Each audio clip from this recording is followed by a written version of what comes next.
말씀은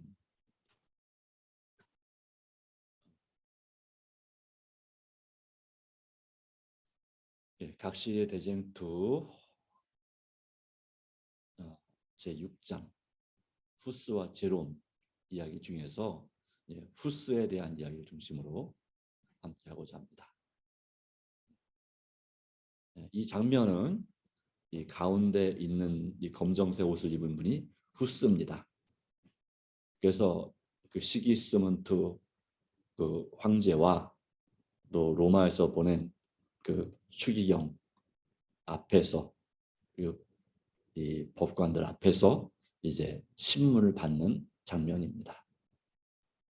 정말 강하고 담대하게 하나님의 말씀을 순교할 각오하고 증거했던, 그리고 자기의 신앙을 믿음을 주장했던 이 후스의 모습을 통해서 또한 우리의 신앙을 다시 한번 돌아볼 수 있는 그런 계기가 되기를 간절히 바랍니다. 후스가 태어나기 전에 보헤미아에는 이미 교회의 부패와 백성들의 비행을 공공연하게 규탄하는 사람들이 있었습니다. 이 보헤미아, 지금의 체코 지방인데요. 이 체코 지방에는 이미 서기 800년 경부터 이미 이 기독교 신앙을 가진 사람들이 있었다고 하는 거죠. 그들의 활동은 많은 사람들의 주의와 관심을 끌었습니다. 그러므로 승려 계곡은 두려움을 느끼고 바로 이 천주교회가 거기도 물론 있었습니다. 복음 사도들에게 박해를 가하였습니다. 그들은 숲속과 산을 쫓겨가서 예배를 드리게 되었고 군사들은 그들을 찾아내어 많은 사람들을 살육하였습니다. 얼마 후에 로마 교회 예배에서 벗어난 자는 화형에 처한다는 명령도 내렸습니다. 하여튼 가는 곳곳마다 그리스도인들은 순교를 당하면서도 그들의 사업의 승리를 확신하고 눈을 감았습니다. 오직 십자가에 못 박힌 구주를 믿음으로써만 구원을 얻는다는 진리를 가르치는 사람들 중에 한 사람은 다음과 같은 말을 남기고 죽었다고 합니다. 예언이죠. 진리의 원수의 분노는 오늘날 우리들을 이기고 있지만 영원히 그렇지는 않을 것이다. 이제 평민 가운데서 한 사람이 권세와 검을 쥐지 않고 일어날 것인데 그들은 그를 이길 수 없을 것이다. 바로 이건 루터의 시대를 말한 예언이었습니다. 아직 이 말씀을 선포할 때 루터의 시대는 아직도 몇백 년 남은 시대였습니다. 그러나 이제 로마를 공격하는 그의 증언으로 모든 나라를 일깨우게 할 한 사람이 일어나는 중에 있었습니다. 종교개혁이 1517년 본격적으로 시작되기 한 100여 년 이상 전에 1400년대, 300년대 말에 바로 이와 같은 이 보헤미아의 믿음의 사람이 개혁자가 등장하게 된 것입니다. 후스, 그는 정말 아주 가난한 집안이었습니다. 그러나 그 어머니의 정말 간절한 그 믿음과 그 교육열 때문에 그가 그 나라의 수도인 프라하에 이제 대학에까지 그렇게 장학금 받고 공부할 정도로 하나님의 은혜를 입게 되었습니다. 그런 가운데 그가 이제 복음을 전하게 되면서 또 성경을 자국어로 된 성경이 있었는데 그 성경 말씀을 자국어로 설교하는 교회에서 이제 봉사하게 되면서 이 성경 말씀에 대한 연구에 대한 그리고 그 열심을 내었고, 그리고 또한 이 당시에 이 교회 지도자들의 신부나 사제들의 그 같은 부패와 타락에 대해서 이제 회개하기를 요청하는 그런 개혁을 일으키는 그런 말씀들 많이 전하는 가운데서 나중에 후스의 절친한 친구가 된 프라하 출신의 제롬이 영국으로부터 귀국하면서 위클리프의 저서를 종교개혁의 새벽별인 위클리프의 저서를 가지고 돌아왔습니다. 그리고 그 위클리프의 가르침을 개종한 영국 왕후는 원래 보헤미아의 공주였으므로 그의 가마로 말미암아 보헤미아에는 이 개혁자의 저술이 널리 유포되었습니다. 후스는 그러한 저술들을 흥미있게 읽었습니다. 그는 그 저자가 바로 위클리프가 진실한 그리스도인이라고 믿었으며 위클리프가 주장하는 개혁주의에 찬동하게 되었습니다. 비록 후스 자신은 깨닫지 못하였으나 이때에 그는 그를 로마로부터 멀리 떨어지도록 인도할 길에 들어섰던 것입니다. 그들은 본래 설교자인 동시에 화가였으므로. 자, 이건 무슨 얘기냐면 이제 보헤미아에 이제 위클리프의 그 신앙을 받은 제자들 중에 두 사람이 복음을 전하러 이곳에 왔습니다. 또는 walden스인들과도 접촉이 되었습니다. 그 개혁자 중에 두 사람이 와서 복음을 전했는데 전도를 금지당했습니다. 그래서 그들이 어떻게 할까 하다가 그들의 기술을 발휘했습니다. 화가였었기 때문에 그들은 여러 사람이 동시에 볼 수 있는 곳에 몰래 두 장의 그림을 그렸습니다. 아마도 벽화를 그렸겠죠. 하나는 그리스도께서 예루살렘으로 입성하시는 광경이었고, 그분께서 겸손하여 나귀 곧 멍에를 매는 짐승의 새끼를 타셨고, 제자들은 여행으로 더러워진 헌옷을 입고 맨발로 그 뒤를 따르고 있었습니다. 다른 한 장은 법왕의 행렬을 그린 것인데, 법왕은 화려한 옷을 입고 머리에 3층 멸관을 쓰고 아름답게 장식한 말을 타고, 그들 앞에는 나팔수들이 가고 있었고 뒤에는 추기경들과 주교들이 역시 화려한 옷을 입고 따라가고 있었고, 또 군사들이 이들을 호위하고 있는 그런 장면을 보여주는 그림을 그렸습니다. 이 두 그림은 누가 보아도 정말 예수님의 온유하고 겸손한 바로 그분과, 그리고 그분의 종이라고 자칭하는 법왕의 자고하고 교만한 사이에 큰 차이가 있는 것을 보고 깊은 감동을 받았습니다. 그리하여 프라하에는 큰 동요가 생겼습니다. 그러자 그 두 사람은 신변의 안전을 위하여 얼마 후에 그것을 떠나 딴 데로 피할 수밖에 없었지만, 그들이 가르친 교훈은 잊혀지지 않았습니다. 그 그림도 나중에는 얼마 후에는 지워졌겠죠. 어쨌든 그 특별한 그 그림은 후스의 마음에 커다란 감동과 인상을 주었으므로 그 성경과 위클리프의 저서를 더욱 세밀하게 연구하게 되었습니다. 그는 아직 위클리프의 개혁서를 모두 받아들일 단계까지는 이르지 않았지만 법왕교의 진상을 더욱 분명하게 깨닫게 되었으므로 타는 듯한 열성으로 교권의 부패와 교만과 야심을 규탄하였습니다.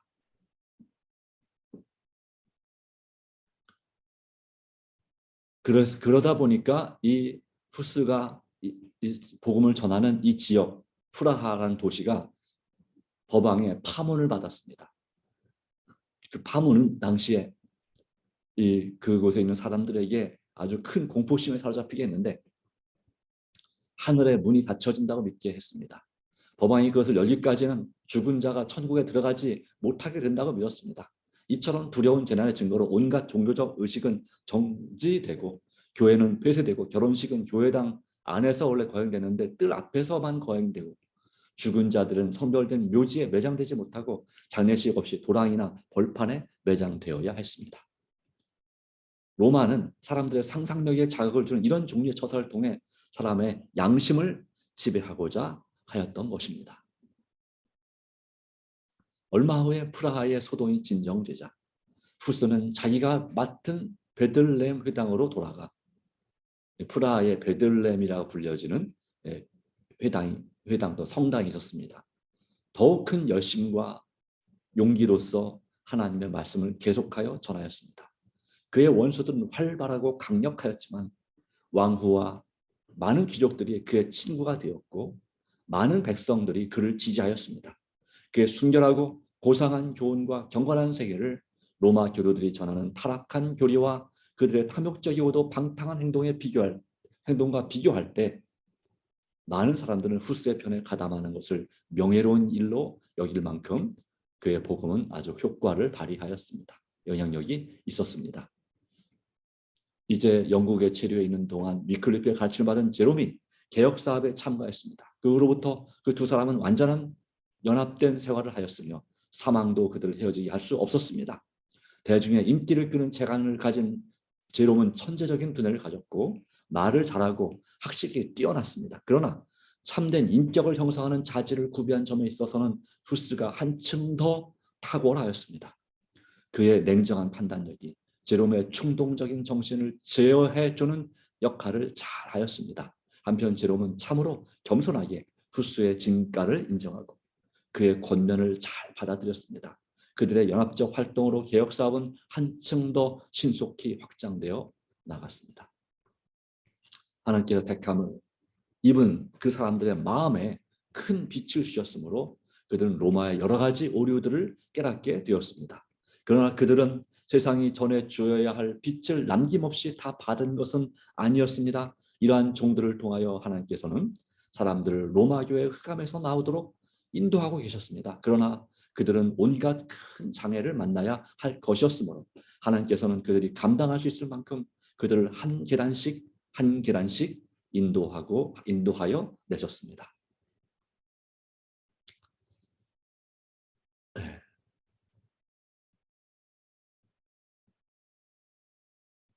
왜냐하면 그들이 모든 진리의 빛을 한꺼번에 받을 준비가 되어 있지 않았기 때문에 그렇습니다. 그래서 가장 중요한 진리부터, 당시에 있어서 가장 중요하게 느껴지는 진리부터 주님께서는 차근차근 말씀하신 건데요.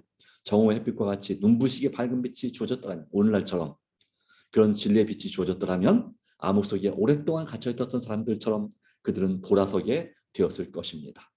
그렇죠. 그래서 캄캄한 곳에, 마저이 굴속 같은 곳에 오랫동안 갇혀있던 사람들은 갑자기 대낮 같은 햇빛을 만나면 눈에 심각한 지장을 받을 수가 있죠. 뜰 수가 없죠. 그래서 적응이 필요한 것입니다. 그러니까 이 깊은 광산에 갇혀있던 사람을 구출할 때도 한밤중에 그래서 나오게 하죠. 한밤중에 빛이 좀 별로 없을 때에, 그래서 적응이 될 수 있도록 그렇게 합니다. 그러므로 하나님께서는 지도자들에게 사람들이 받을 수 있을 정도로 조금씩 빛을 나타내 주었습니다. 시대가 지나감에 따라 충성된 인꾼들이 차례로 일어나서 사람들을 차츰 깊은 개혁의 길로 인도하였던 것입니다. 그는 마침내 법정에, 바로 콘스탄스란 도시의 법정으로 소환을 당했습니다. 원래 이 가운데 앉아있는 시기스문드 국왕이 황제가 통행의 안전을 보장했습니다. 통행권을, 그래서 안전하게 왔다 갈 수 있도록 통행권을 보장해서 그가 왔는데, 이 법왕과 추기경들이 그것을 무시하고 그를 감옥에 투옥시켰습니다. 그리고 황제가 기분 나빠할 때 그것을 갖다가 황제를 설득했죠. 이단은 이런 보장을 하더라도 그대로 보장해주면 안 된다, 이런 식으로 황제가 설득을 당했습니다. 그래서 그 캄캄하고 침침하고 정말 힘든 감옥 가운데 그가 아주 부당한 대접을 받으면서 한 달 정도 감옥에 있다가 이제 신문을 받으러 나왔는데요. 그의 그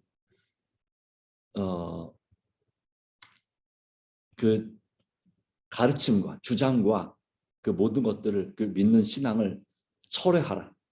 그렇지 않으면 화형을 당할 것이라는 위협을 받았지만, 바로 그는 그런 상황을 앞에 두고 이제 편지를, 그가 이제 그 콘스탄스 오기 전에 편지를 그의 형제들에게, 보헤미아에 있는 그 제자들에게 그의 편지를 쓴 내용이 바로 이것입니다. 나는 나의 구주가 되는 전능하신 하나님께 모든 것을 맡긴다. 내가 능히 저들을 대항할 수 있도록 나의 입에 하나님의 지혜와 그분의 신중하신 정신을 넣어주시기를 간구하고 있는 그들의 열렬한 기도를 하나님께서 응답하실 줄로 나는 믿는다. 또한 하나님께서 나를 당신의 진리로 강하게 하시기 위하여 성령을 주시고 시련이나 감옥이나 필요하면 잔인한 죽음까지라도 용기 있게 당하게 하실 줄 믿는다. 예수 그리스도께서는 당신의 사랑하시는 자녀들을 위하여 고난을 당하셨다. 그리고 우리로 하여금 우리 자신의 구원을 위하여 모든 일을 참을 수 있도록 본을 보여주셨으니 이 어찌 놀라운 일이 아닌가. 그의 어렸을 때부터 그의 친구였던 한 신부에게는 이와 같은 편지를 보냈다고 합니다. 그 편지 봉투에는 내가 죽을 것이 확실함을 알게 되기 전에는 이 편지를 열어보지 말라라는 글을 남겨놓고 그렇게 보냈다고 합니다. 직노이나 그 직분이나 거기에 받는 그 연봉, 월급이나 재산의 마음을 팔지 말고 하나님의 영광과 영혼의 구원으로 그대의 마음을 채우라. 그대의 마음보다도 집을 더 꾸미지 말고 영적 집을 세우는데 관심을 쏟아라. 가난한 사람들을 친절하고 겸손하게 대하며 그대의 물질을 연락하는 일로 낭비하지 말라.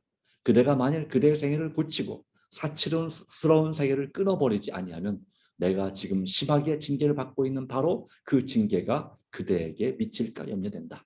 그대는 어려서부터 나의 교훈을 받았으므로 나의 교훈이 무엇인지 알고 있다. 그러므로 이 이상 더 쓸 필요가 없는 줄로 안다. 그대가 아는 바와 같이 한때 내가 빠졌던 어떠한 허영에도 그대는 빠지지 말기를 나는 주의 자비를 힘입어 그대에게 간원한다.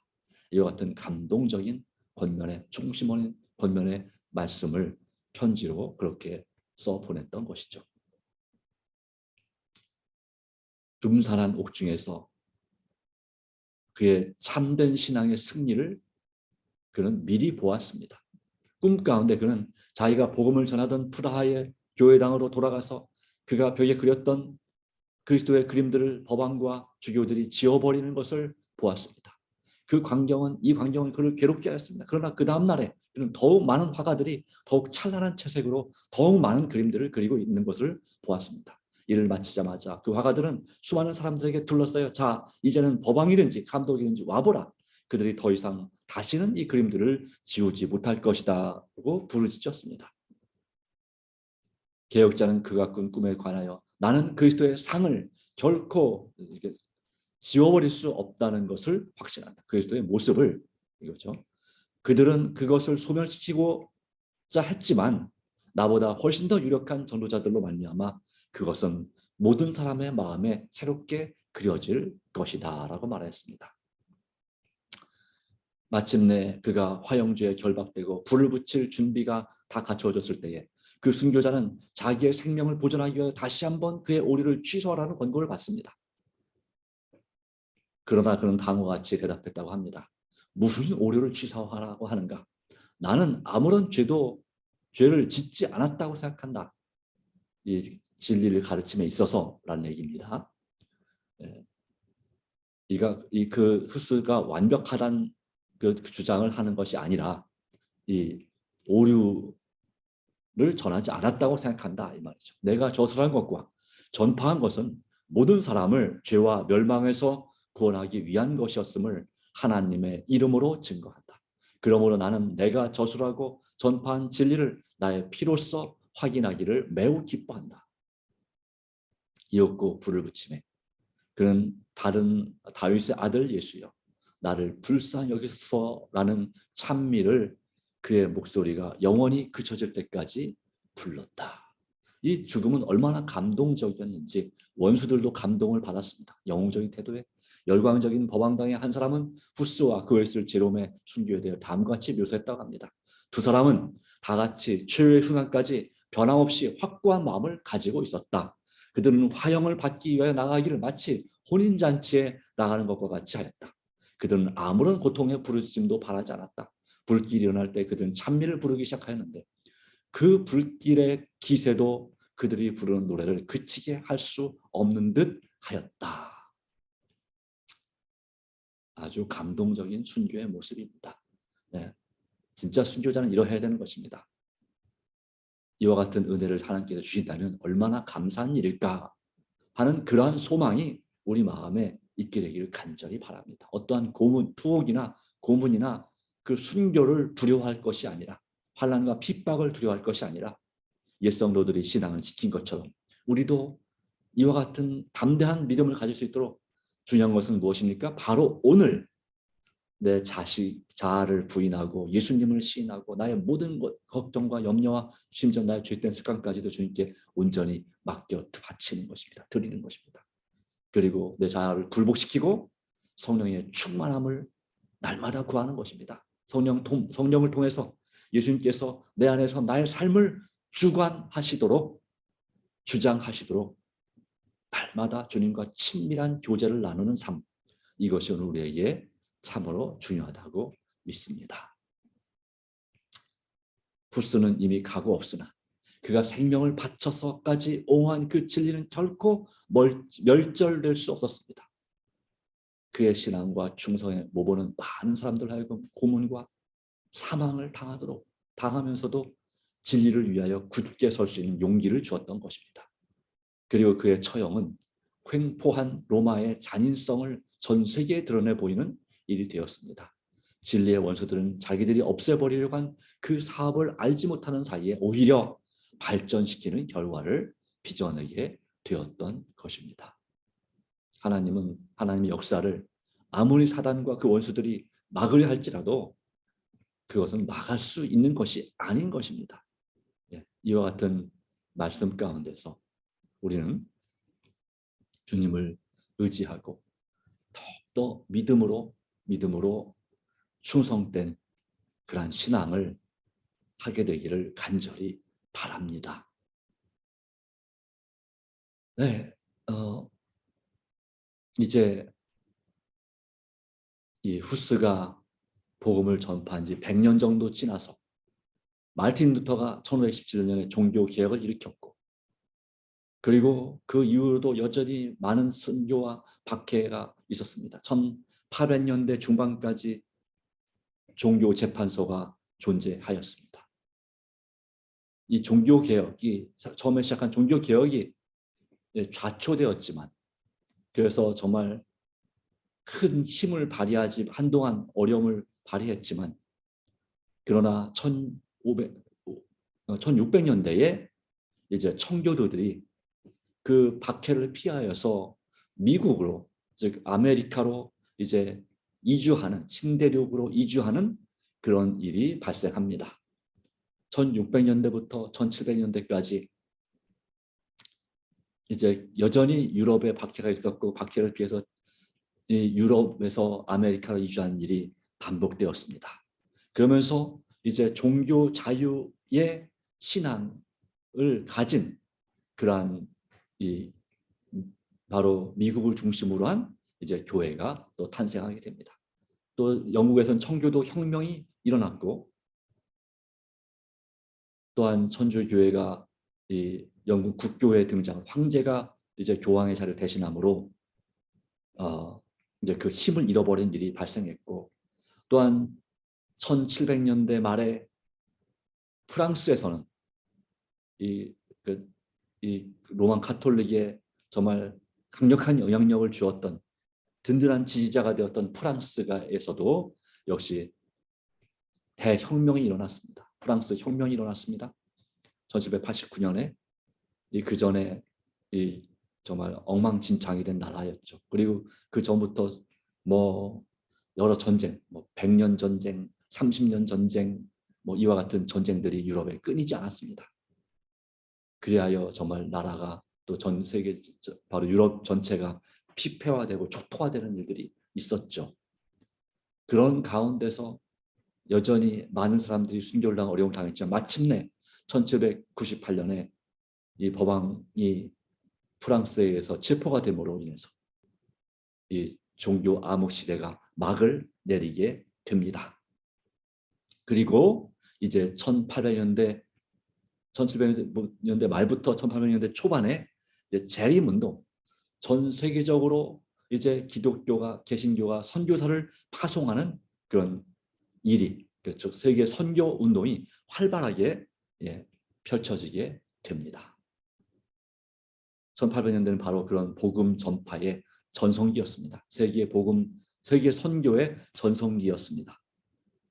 바로 그런 가운데서 이제 1800년대 초반, 1818년 그 즈음부터 해서 이제 중반까지 1844년까지 이제 재림 운동이 일어났고, 그 세계적인 재림 운동을 통해서 이제 밝은 빛이, 온전히 이제 정오의 대낮의 밝은 빛이, 바로 진리의 빛이 온 세상에 비치게 되었고, 특별히 기독교 세계에, 유럽과 그리고 아메리카의 기독교 세계에 전파되었고, 또 아시아에도 빛이 비춰지기 시작했습니다. 그리고 1860년에 제7일 안식일 예수재림교회가 탄생하게 되었습니다. 조직이 되었습니다. 물론 1844년부터 우리 재림교회는 시작되었다고 봐야 됩니다. 그러나 이제 한 15년 정도 후에 교단이 이제 조직이 되고, 그때부터 우리 재림교회는 이제 세계적 선교를 위해서 1874년에 최초로 이제 이 왈덴스인들이 복음을 전했던 그 스위스, 오스트리아, 이탈리아, 프랑스 그 알프스 지역으로 최초로 재림교회 선교사가 파송되면서 그때부터 우리 재림교회는 세계적인 선교에 집중하였습니다. 세계 선교 헌금을 드리고 선교 활동을 세계적인 그런 하나님의 지도하에 전 세계의 복음을 이 재림 신앙과 완전한 진리의 빛을 전파하는 일에 특별히 쇠천사의 복음, 영원한 복음을 전파하는 일에 최선을 다하였습니다. 그 결과 오늘날 거의 전 세계 국가에 232개 국가 중에서 216개 국가 또는 220개 23개 국가에 그러니까 몇 개 나라 빼고는 거의 모든 나라에 재림교회 신앙이 전파되게 되었습니다.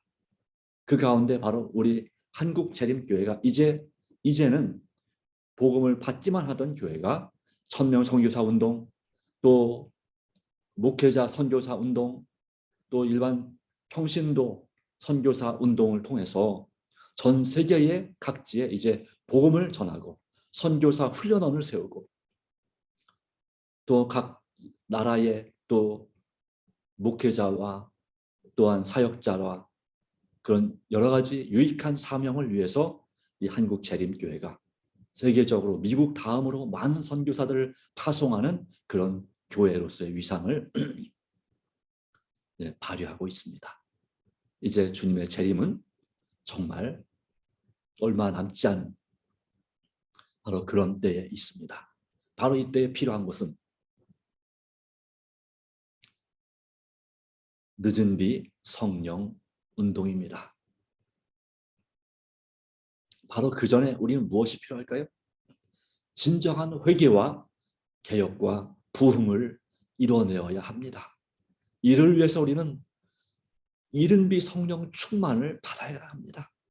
날마다 성령의 충만한 임재가 우리 안에 역사하기를 우리는 간구해야 됩니다. 이미 우리 교회에서도 개인적 신앙 부흥의 단계, 또 재림 준비를 위한 기도와 헌신의 40일 그런 책자를 우리가 읽고 묵상하면서 성령 충만의 필요성을 배웠습니다. 이제 이번 올해 6월 달에 대총회가 개최되는데요. 대총회를 앞두고 특별 연합 기도 운동을 또한 실시하기를 요청하였습니다.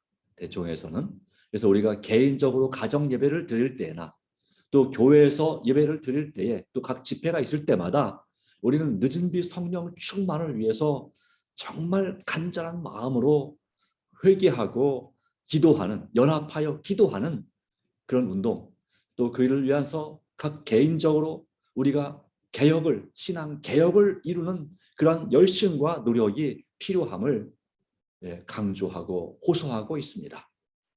그래 오늘 우리가 이와 같은 이제 주님의 재림을 세상에 준비시키기 위해서 이와 같은 여러 가지 기도 제목을 가지고 함께 복음을 증거하기를 또 기도하기를 원합니다.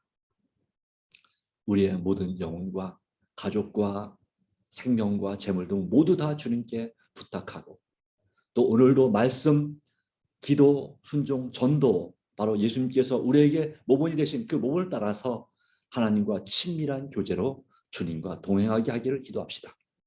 또한 이름의 성령을 충만케 하셔서 한 마음으로 연합하여 늦은 비 성령을 준비하게 되기를 기도합시다. 우리 교회와 우리의 VIP들이 성령의 역사로 속히 구원받기를, 사랑하는 남편이 또 가족이 속히 구원받기를 더 간절히 기도해 주시기 바랍니다. 또 아내가 구원받기를 기도하시기 바랍니다. 더 믿음으로 이미 구원받았다면 더 믿음으로 충실하게 신실하게 헌신하게 되기를 기도하시기 바랍니다. 몸과 마음과 영이 아픈 성도와 지인들과 친척들과 가족과 제 자신을 고쳐주시기를 정말 회복시키는 뜨거운 열정과 열심을 이 호스가 가졌던 타는 듯한 열심을 우리가 갖게 되기를 기도합시다. 북한과 우리 동포와 세계 민족들을 불쌍히 여겨서 코로나 문제를 해결해 주시고 복음문을 열어주시기를 간절히 기도하고요.